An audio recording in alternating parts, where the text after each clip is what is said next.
établit le véritable sens des 2300 soirs et matins du prophète Daniel. Alors d'abord, il faut savoir que quand il est dit 2300 soirs et matins, donc il s'agit de 2300 jours, et qu'un jour prophétique dans la Bible est égal à un an. J'ai mis un exemple ici, il y a plusieurs versets qui en parlent, mais j'en ai mis qu'un. Quand tu auras achevé ces jours, couche-toi sur le côté droit, tu porteras l'iniquité de la maison de Juda pendant 40 ans, je t'impose un jour pour chaque année. Donc c'est dans Ézéchiel, c'est quand Dieu s'était adressé au prophète Ézéchiel. Donc il faut considérer que c'est 2300 ans. Il commence avec l'hégémonie romaine. Au moment où Rome unifie l'Italie centrale, Rome ne sera plus jamais vaincue. Il perdra peut-être des batailles, mais jamais la guerre. Et donc, à partir de 290, Rome va s'attaquer aux puissances grecques qui sont dans le sud. Il va s'attaquer aux Carthaginois qui sont dans le sud aussi en Afrique, donc à l'époque d'Hannibal. Et ensuite, il va s'étendre vers l'Orient et vers le plus beau des pays. C'est-à-dire que l'histoire, les livres d'histoire nous redisent exactement ce que la Bible dit de cette petite corne. Elle s'agrandit beaucoup vers le Midi, vers l'Orient et vers le plus beau des pays. Donc 290 avant Jésus-Christ, 2300 soirs et matins, ça aboutit en l'an 2010 de notre ère. En chemin, cet empire romain va crucifier le Messie. Il est dit qu'il va enlever la vie au chef des chefs. C'est marqué dans le texte de Daniel que nous avons lu tout à l'heure, que la petite corne s'était élevée contre le chef des chefs. Il va détruire le lieu de son sanctuaire. Ça a été fait en l'an 70. Et il est dit que cette prophétie concerne un temps qui sera la fin. Vous voyez, j'ai marqué ici 1990, guerre du Golfe, tempête du désert, début du temps de la fin. On pourrait se dire, mais où est-ce qu'il a pris ça? Bon. Mais dans la prophétie de Daniel, on nous parle du temps de la fin. Vous voyez ici, 3 textes. Il me dit, sois attentif, fils de l'homme, car la vision concerne le temps qu'il sera la fin. Ça, c'est les 2300 soirs et matins, donc de Daniel 8. Et la vision des soirs et des matins dont il s'agit, donc, est véritable pour toi. Tiens secrète cette vision, car elle se rapporte à des temps éloignés. Donc, vous voyez 2 textes dans Daniel 8, où l'on parle justement des 2300 soirs et matins, qui nous dit que c'est pour des temps éloignés, que c'est pour un temps qui sera la fin. Dans le chapitre 11 de Daniel, il nous est dit, au temps de la fin, le roi du sud se heurtera contre lui, lui c'est le roi du nord. Vous voyez, le chapitre 11 de Daniel est composé d'une guerre permanente entre le sud et le nord.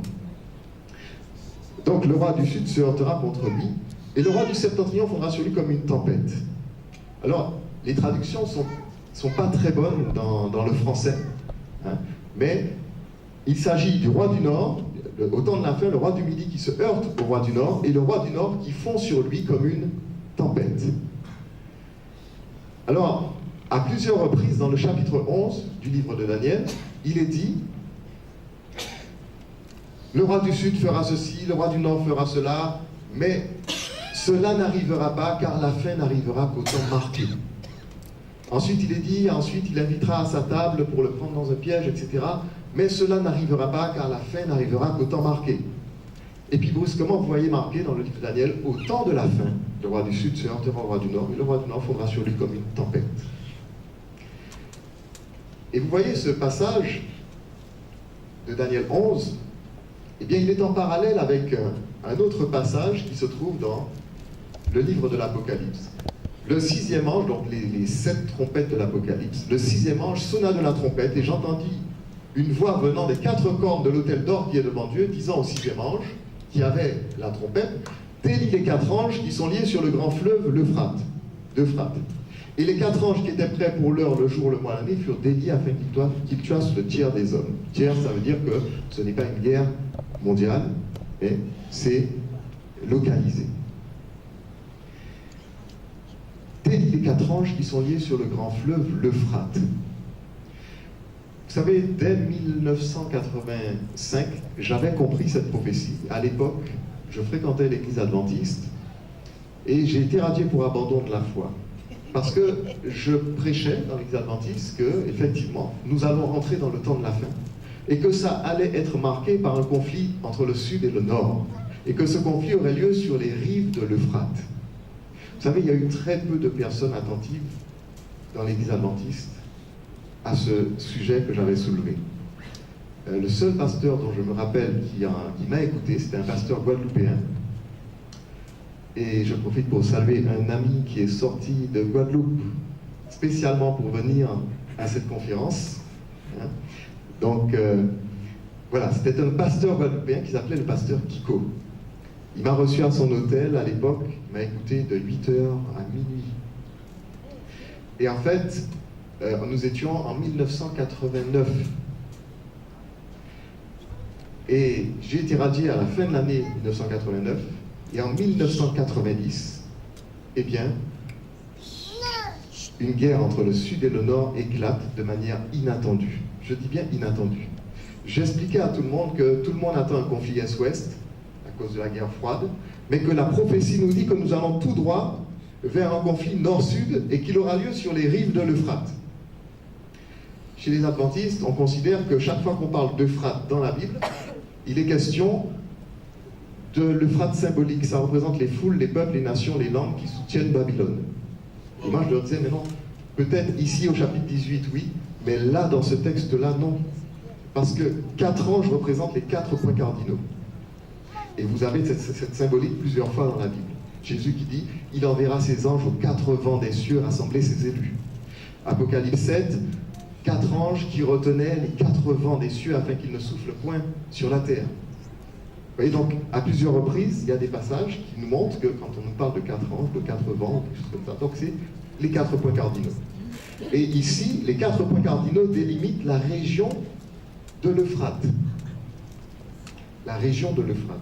Autrement dit que c'est une guerre qui serait localisée sur les rives de l'Euphrate, et cette guerre servirait aux hommes de signe que nous sommes dans le temps de la fin.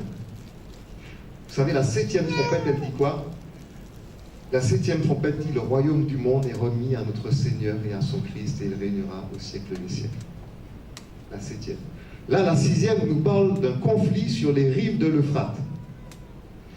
Et depuis cette époque, en 1990, dans le prophète Daniel, c'était marqué, au temps de la fin, le roi du Sud se heurtera contre le roi du Nord, au temps de la fin.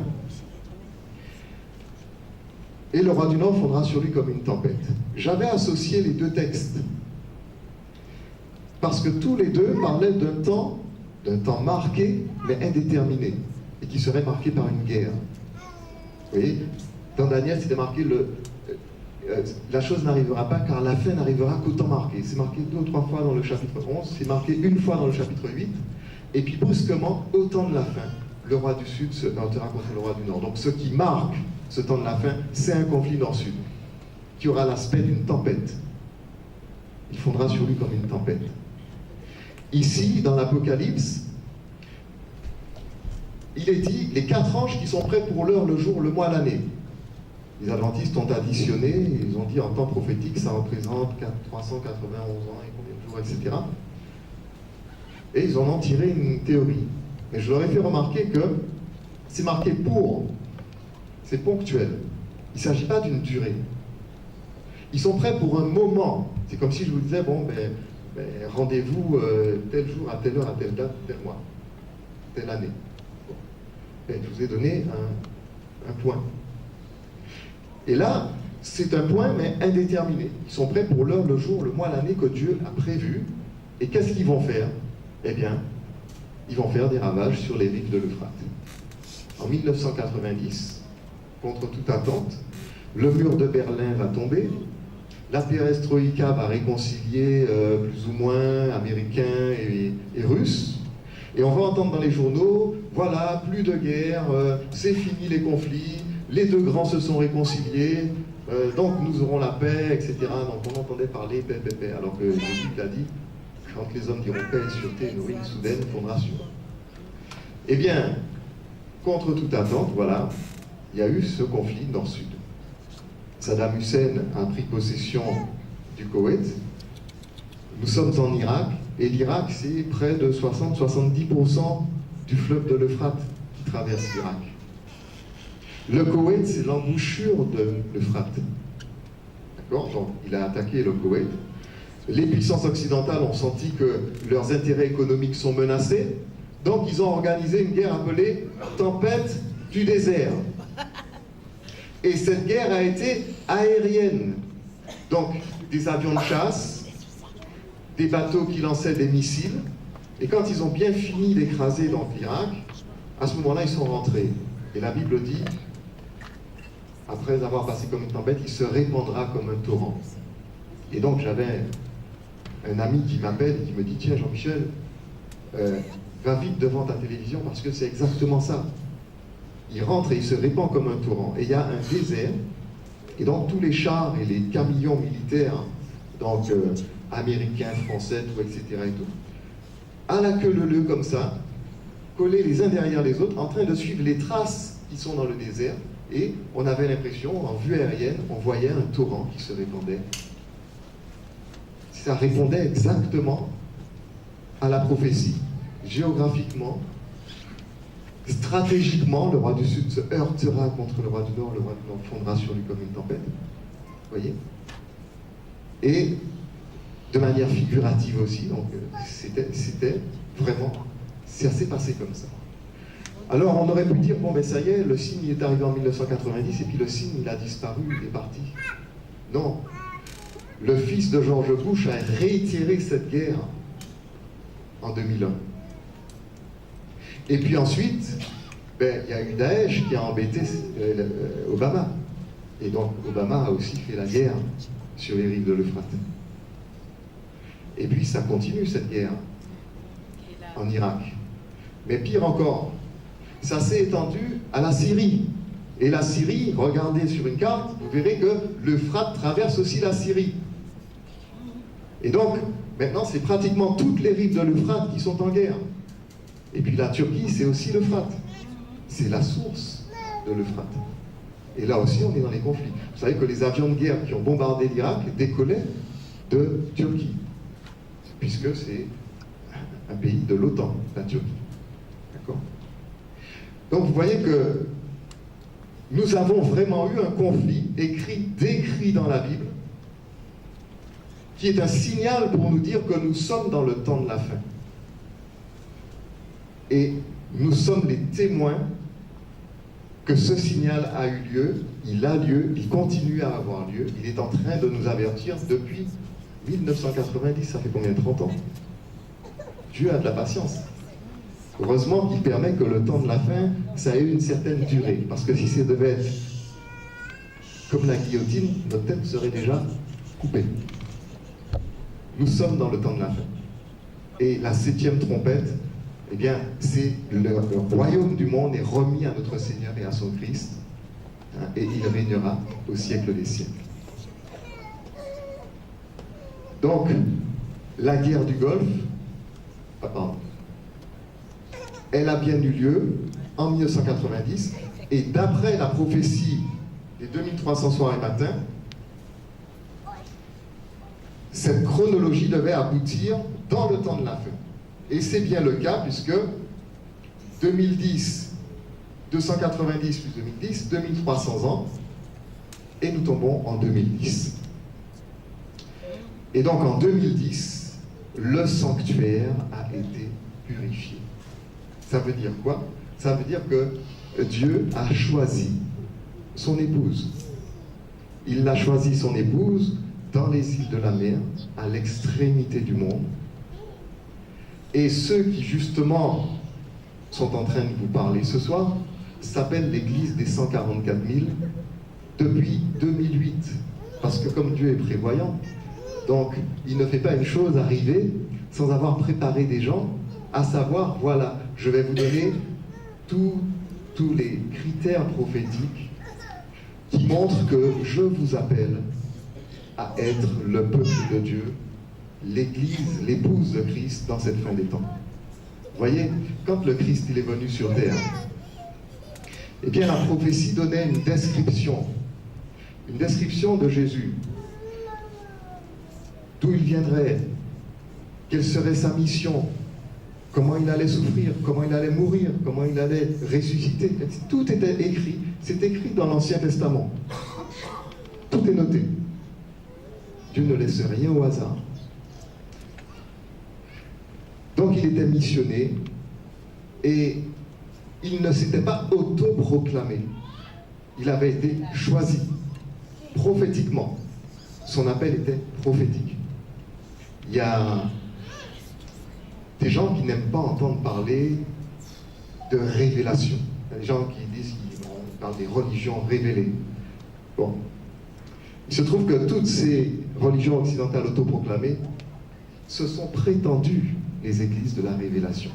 Mais rien de prophétique ne dit « vous êtes l'épouse de Christ ». Au contraire, tout ce que nous avons vu ensemble dit « vous êtes Babylone ». La confusion en parlant des églises occidentales et de toutes leurs actions au cours des siècles. Mais il y a une église prophétique, il y a un peuple de Dieu prophétique annoncé dans la Bible, et Dieu a pris soin, depuis très longtemps à l'avance, de mettre dans sa parole les critères prophétiques de son appel. Il a raconté son histoire, ses souffrances, tout, etc. Et son appel également, l'heure même de son appel, le moment de son appel. Et je me rappelle très bien de ce matin où un groupe de chrétiens que nous étions, de tout horizon, qui étions sortis des églises occidentales, où il y a une confusion effectivement pas possible qui règne, et où ce matin-là, je devais annoncer aux frères et sœurs qui étaient là, que, alors que je demandais à Dieu un sujet pour le séminaire que nous devions tenir, ça se passait en février 2008, eh bien que j'ai entendu « Vous êtes l'église des 144 000 ». Et j'ai continué à prier comme si de rien n'était, parce que pour moi, ce n'était pas la réponse à ma prière. Une deuxième fois, j'ai entendu que vous êtes l'église des 144 000. Puis une troisième fois. Et je me suis dit, mais tu es en train de lutter contre Dieu. Et j'étais un petit peu embêté parce que je disais, mais Seigneur, jamais je n'oserais dire une chose pareille à qui que ce soit. Quand on lit dans la Bible les 144 000, je ne savais pas trop ce que ça représentait. Mais quand on lit dans la Bible sur les 144 000, ce sont les élus de Dieu. Ceux qui reçoivent le sceau de Dieu sur le front. Alors je dis, mais c'est trop extraordinaire. Moi, si je vais dire ça à des gens, les gens vont dire, mais qu'est-ce qu'il est ridicule, lui, qu'est-ce qu'il raconte là, quel prétentieux. Alors j'ai mis mes genoux à terre et je dis, Seigneur, si vraiment c'est toi qui me parles, il faudra que tu me donnes des fondements solides dans ta parole. Parce que je n'oserais jamais dire une chose pareille à qui que ce soit si tu ne me donnes pas les moyens de le prouver, de le montrer. Et c'est là que Dieu a commencé effectivement à m'enseigner, à m'instruire justement de toutes ces choses dont je vous ai parlé ce soir. À m'instruire de toutes ces choses dont nous avons parlé pour ceux qui y étaient dans les autres conférences que nous avons faites, c'est-à-dire le Dieu de la Bible décrit comme un nègre et l'homme originel créé à son image. Dans cette conférence que nous avons faite sur l'Occident chrétien à travers la Bible. Et donc, qui est Babylone exactement? Parce que s'il faut en sortir, il faut savoir qui est Babylone. Il faut le savoir précisément. Et donc ce soir, nous avons parlé ici de l'épouse de Christ. Alors, vous savez, dans l'Apocalypse, au chapitre 3, où il est question de l'église de Philadelphie qui symbolise l'épouse, il est dit « Parce que tu as peu de force et que tu as gardé ma parole et que tu n'as pas renié mon nom, j'ai mis devant toi une porte ouverte que personne ne peut fermer. » Ça veut dire que, tout simplement, si petits que nous soyons, si peu nombreux que nous soyons, si insignifiants que nous soyons aux yeux des grands de ce monde, eh bien, l'église des 144 000 n'en est pas moins l'épouse de Christ. Et son triomphe, c'est la victoire de Christ. C'est la victoire de celui qui dit qu'il est parti en vainqueur et pour vaincre. Donc, vous savez, je ne regarde pas les choses par rapport au nombre, mais par rapport seulement à la vérité. Du temps de Noé, on vous dit qu'ils étaient peu nombreux, mais la vérité a quand même triomphé. avec un tout petit nombre, mais elle a quand même triomphé. Alors, certains pensent, oui, mais c'est pas comme ça que les choses doivent arriver, que c'est pas localisé en quelque part, que Dieu va envoyer son esprit partout dans le monde, que Dieu a des enfants un peu partout et qu'ils vont se réveiller tous ensemble, brusquement, que chacun a un petit morceau de vérité qu'il faudra associer les uns aux autres et que ça va. J'ai jamais vu ça. Ce modèle n'existe pas dans la Bible. Chaque fois que Dieu a fait quelque chose, il a choisi quelqu'un, bien souvent quelqu'un de modeste, bien souvent quelqu'un qui n'avait pas les diplômes requis. Et puis, il a formé cette personne et il l'a envoyée. Vous voyez ? Vous pouvez trouver ça depuis la Genèse jusqu'à l'Apocalypse et vous verrez qu'il n'a jamais été question de lumière qui brille comme ça brusquement un peu partout et qui rassemble un certain nombre de personnes de bonne volonté qui voudraient bien. Non. Et ça sera comme ça jusqu'à la fin. Dieu a un peuple qui est sorti de Babylone. Dans l'Ancien Testament, c'était Zorobabel. Et Zorobabel, c'était, on disait, le rejeton de Babylone. Le rejeton de Babylone, ça veut dire. Mais c'était les premiers sortis de Babylone, ils étaient peu nombreux. Ils ont commencé à rebâtir avec les moyens du bord. Et puis ensuite, d'autres sont venus les rejoindre en sortant eux aussi de Babylone. Eh bien, pour nous, c'est exactement la même chose. Ici, dans les îles de la mer, à l'extrémité du monde, l'ange a posé son pied, il a porté une lumière. Cette lumière, elle suffit à elle seule.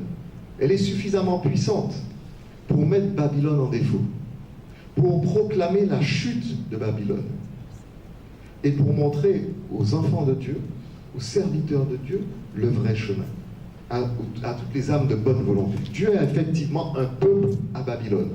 Un peuple dans Babylone. Et il dit, sortez de Babylone, mon peuple, afin que vous ne participez pas à ces péchés, que vous n'ayez point de part à ces fléaux. Vous voyez, les 7 fléaux de l'Apocalypse, au chapitre 16, ils sont entièrement et exclusivement réservés à Babylone. Les institutions chrétiennes occidentales et tous ceux qui vont les supporter. Vous voyez, ce sont les leaders du monde, mais tous ceux qui vont les supporter. Même nos frères qui vont supporter Babylone vont périr avec Babylone. Et c'est pourquoi Dieu dit, sortez de Babylone, mon peuple, afin que vous n'ayez point de part à ces fléaux.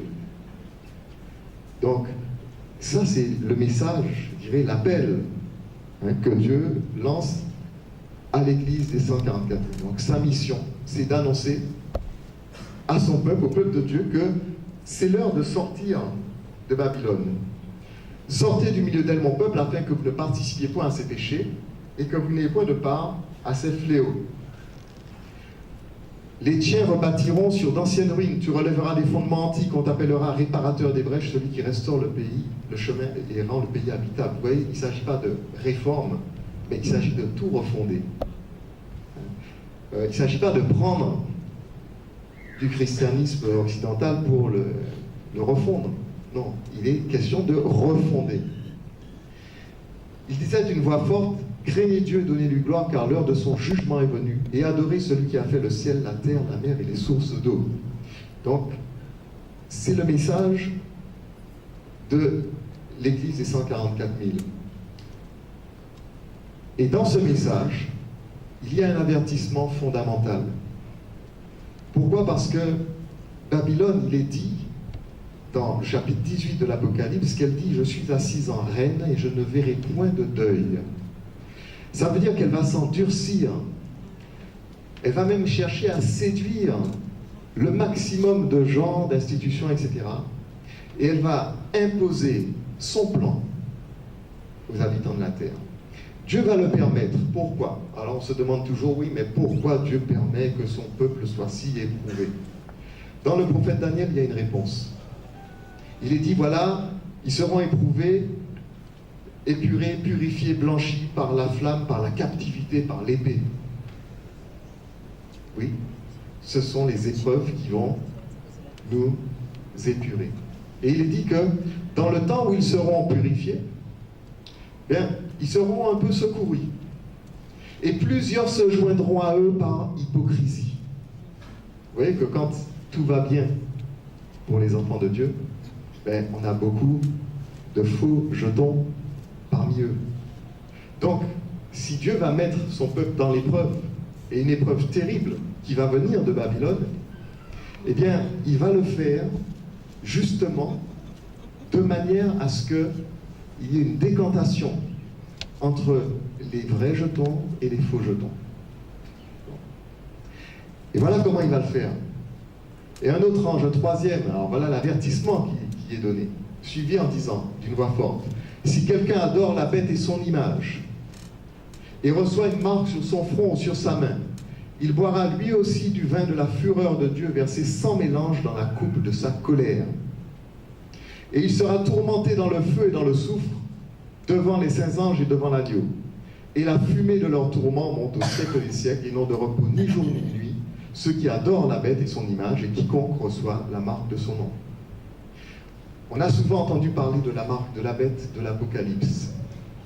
Au chapitre 13 de l'Apocalypse, il nous est parlé d'un plan que un faux christianisme va produire. Il est parlé d'une bête qui a 2 cornes semblables à celles d'un agneau et qui parle comme un dragon. Donc, un faux christianisme. Le Christ, il nous a mis en garde en disant « Gardez-vous des faux prophètes. Ils viennent à vous en vêtements de brebis, mais en dedans, ce sont des loups ravisseurs. Vous les reconnaîtrez à leurs fruits. » Et donc, nous avons là une bête avec 2 cornes semblables à celles d'un agneau qui va imposer à la terre d'adorer ce que la Bible appelle la première bête, et elle va faire une image de cette bête et elle va imposer un nouveau culte en quelque sorte. Et elle va faire en sorte que personne ne puisse acheter ni vendre sans avoir une marque sur sa main droite ou sur son front. Donc tous ceux qui prendront cette marque pourront participer à la société que cette entité va créer, mais en étant obligés de se plier au culte qu'elle va imposer.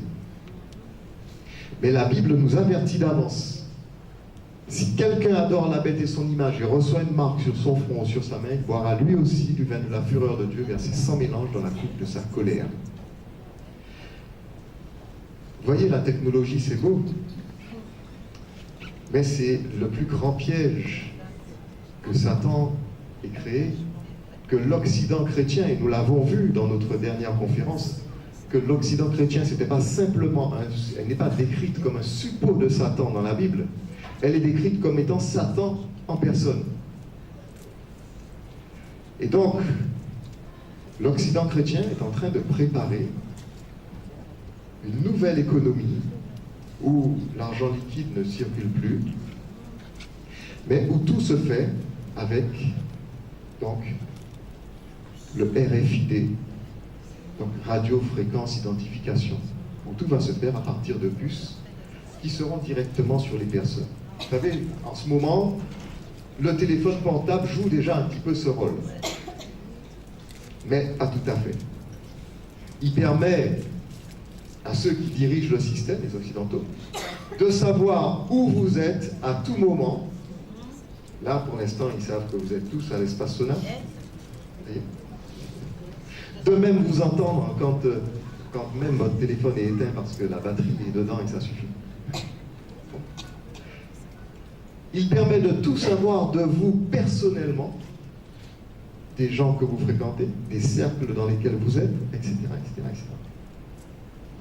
Sauf que, ce qui est embêtant pour eux, c'est que si un jour, on s'aperçoit que c'est une prison, et que c'est les bases du futur esclavage que l'Occident chrétien est en train de préparer, et je pense que nous, descendants d'esclavagés, nous sommes à même justement de discerner les mauvais plans qui se trament peut-être plus vite que les autres, eh bien, nous devrions voir à travers ces nouvelles technologies une véritable prison, une cage de verre dans laquelle on nous enferme, on nous analyse, en nous donnant la possibilité de voir autour de nous, mais en étant coincés parce que, eh bien, on nous contrôle en permanence. si nous laissons tomber le téléphone portable du jour au lendemain, ils seront embêtés. Et pour repérer, ça sera plus difficile. Bien sûr, il y a des caméras dans les coins de rue, dans les administrations, partout, il y a ça. Ok. Mais ça sera quand même un peu plus difficile. Donc vous comprenez pourquoi il faudra qu'un jour ce plan mute et que ça devienne une connexion directe entre l'homme et leur machine. Là, ça sera le contrôle total. Ça veut dire que ceux qui prendront ces bus seront des esclaves. Des nouveaux esclaves. Vous voyez ? Et donc, on pourra vous obliger à tout ce qu'on veut, parce que par cette puce, on va contrôler tout votre budget, on va administrer vos biens, on va vous administrer. Voilà le résultat de la chose. Vous voyez ? Et en même temps, on pourra vous contraindre à tout ce qu'on veut. Notamment, la Bible nous dit qu'ils vont contraindre les gens à un nouveau culte. Vous savez, à l'ONU et à la Commission européenne, ils ont rassemblé des leaders spirituels de toutes les religions et leur ont demandé de travailler sur une nouvelle religion qui constituerait une espèce de plateforme commune entre toutes les religions, l'islam, le bouddhisme, le christianisme, ceci et cela, etc. Et donc de prendre tous les points qui sont communs entre eux et d'essayer de faire donc une espèce de plateforme commune qui va servir de base pour une future religion. Vous voyez ? Donc ne soyez pas étonnés que chaque fois qu'il y a un mouvement qui n'est pas le mouvement chrétien occidental, eh bien, ça sera taxé de secte, et puis etc. Donc, ce sont des sectes à faire disparaître. Ne soyez pas étonnés que, on parle de terrorisme et tout ça dans les sectes, qu'on fasse des attentats, même si des fois, c'est la base, Al-Qaïda, mais ça a été conçu par les Américains pour donner l'impression que, pour contrôler les... bref, donner une très mauvaise opinion, justement, de tout ce qui peut être religieux, spirituel, etc., en dehors de ceux qui nous ont conçus. Et pouvoir dire aux gens, vous voyez, il faut éradiquer tous ces mouvements indépendants, terroristes, machin. Donc il faudra leur concevoir une religion et leur imposer cette religion. Si on contrôle leur portefeuille, on peut les contraindre à adorer n'importe quel Dieu. Et vous savez, Nimrod, dans l'Ancien Testament, il était appelé grand chasseur devant l'Éternel. Parce qu'à l'époque, on sortait du déluge, il n'y avait pas grand-chose à manger, la végétation n'avait peut-être pas encore repoussé comme il faut, l'hygrométrie était peut-être très instable, et donc, on se nourrissait un peu plus des animaux. Mais vous savez, celui qui contrôle l'alimentation, et Monsanto l'a bien compris, eh bien, il contrôle l'humanité. Et donc, à partir du moment où on va contrôler votre budget, vous êtes un esclave. Devenez un esclave du système. Et là, on pourra vous conditionner, vous purger, vous dire, voilà, si vous ne faites pas ci, voilà ce qui va vous arriver. Voilà, donc, la mise en garde, en tout cas, ça sera de tenir bon, ça sera de s'opposer à cette marque. Et pour ça, il faudra une préparation pas seulement intellectuelle, savoir que ça va arriver ou des choses autres, intellectuelles, mentales et spirituelles. À l'église de Philadelphie, Jésus fait une promesse. C'est son épouse. Vous savez, en général, les amoureux, ils aiment bien faire des promesses à leurs épouses. Donc, il fait une promesse. La promesse qui est faite dans la lettre à Philadelphie, c'est parce que tu as gardé la parole de la persévérance en moi. Je te garderai aussi à l'heure de la tentation qui va venir pour éprouver les habitants de la terre. L'heure de la tentation qui va venir sur le monde entier pour éprouver les habitants de la terre. Et c'est cette fameuse marque de la bête. Elle dit que tous, petits et grands, libres et esclaves, riches et pauvres, reçoivent une marque sur la main droite ou sur le front, et que personne ne puisse acheter ni vendre sans avoir une marque. Voyez ? Donc, cette épreuve, elle arrive. Mais si nous voulons traverser cette épreuve, eh bien, vous voyez, on a parlé de Pierre au début, pour ceux qui ne sont pas en retard, qui n'ont pas été en retard. Nous avons parlé de l'apôtre Pierre. Il avait mis tous ses appuis en lui-même. Seigneur, j'irai avec toi jusqu'à la mort. Quand tous t'abandonneront, moi je ne t'abandonnerai pas. Et vous voyez, il a foiré. Et justement, quand Jésus avait dit, tu affermiras tes frères quand tu seras revenu, quand tu auras reconnu ta faiblesse et quand tu auras compris qu'il ne faut pas t'appuyer sur toi-même, mais sur ton Sauveur, eh bien, nous de même, il faut que nous comprenions que nous devons avoir confiance dans le plan de Dieu. Parce que c'est le Dieu qui voit le début et la fin. D'accord ? Et si tout ce qu'il a dit s'est accompli à la lettre jusqu'à présent, et particulièrement ce signe du temps de la fin que nous avons vu tout à l'heure, qui est là sous nos yeux, sur les rives de l'Euphrate, eh bien, ça veut dire que nous pouvons compter sur ses promesses. Et ça veut dire que nous savons que dans cette épreuve, si nous comptons sur lui, nous serons vainqueurs.